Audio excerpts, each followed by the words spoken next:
Internautes, bonjour. C'est avec grand plaisir que je vous retrouve pour votre rubrique RH+. Nous allons aujourd'hui à la rencontre de Madame Dominique Pagan, directrice des ressources humaines de CNP Assurance. Madame Pagan va nous parler de la politique de développement des ressources humaines, bien sûr, mais aussi d'un thème qui leur est cher, la diversité. Allons-y, suivez-moi.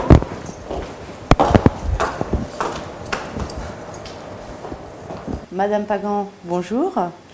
C'est avec grand plaisir que nous vous recevons aujourd'hui dans notre rubrique d'RH+. La diversité est un thème qui est cher à la CNP. Est-ce que vous pouvez nous en dire un peu plus ?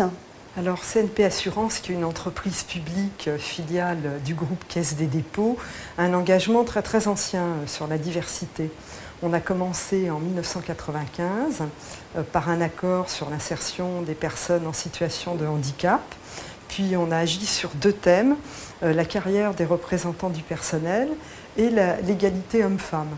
Donc ça a été nos débuts et depuis on l'a élargi aux 18 critères prévus par la loi comme l'âge, les opinions syndicales ou politiques. Donc on couvre la totalité du champ sur lequel on s'est engagé pour maintenir des conditions d'égalité et de prévention des discriminations. Vous venez de recevoir le label Diversité. Comment fonctionne cette labellisation ? Donc le label Diversité est un label établi par le gouvernement qui est géré par l'AFNOR et donc on est dans une démarche qualité, c'est-à-dire qu'il y a un audit de l'ensemble des process et des modes de fonctionnement de l'entreprise pour s'assurer qu'il y ait bien un respect de la diversité et de la prévention de la discrimination. Donc pour nous c'était un point d'aboutissement de notre engagement en faveur de la diversité, mais ce sera aussi une action à continuer.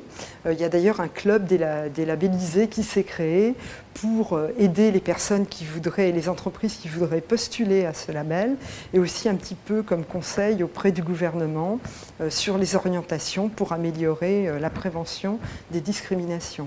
Et concrètement, la diversité au quotidien, comment est-ce que cela se traduit dans vos actions ? Alors pour nous, c'est un plan d'action au niveau de la DRH et une formation des managers. Alors au niveau de la DRH, on a fait un audit de l'ensemble de nos process pour nous assurer qu'ils ne produisaient pas de façon involontaire de la discrimination.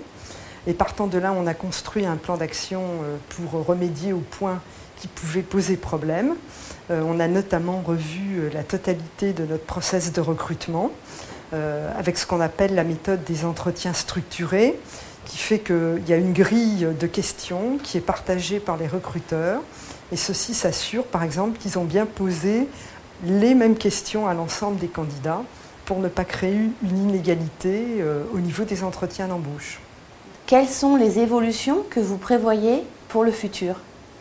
Alors pour nous, on a deux axes d'action importants. Le premier, c'est de diversifier le sourcing de recrutement, ce qui n'est pas toujours une chose très simple, étant donné que l'ensemble des publics en France ne connaissent pas forcément les métiers de l'assurance. Donc avec la FFSA, on s'engage auprès d'eux sur toutes les actions qu'ils ont conduites en faveur des personnes en situation de handicap et de la diversité de façon plus classique. Donc ça, c'est le premier axe. Et le deuxième, pour nous, c'est la formation de nos managers et les aider à développer une attitude très proactive sur ces sujets.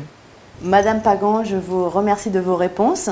Internautes, quant à nous, nous nous retrouvons pour une prochaine rubrique d'RH+.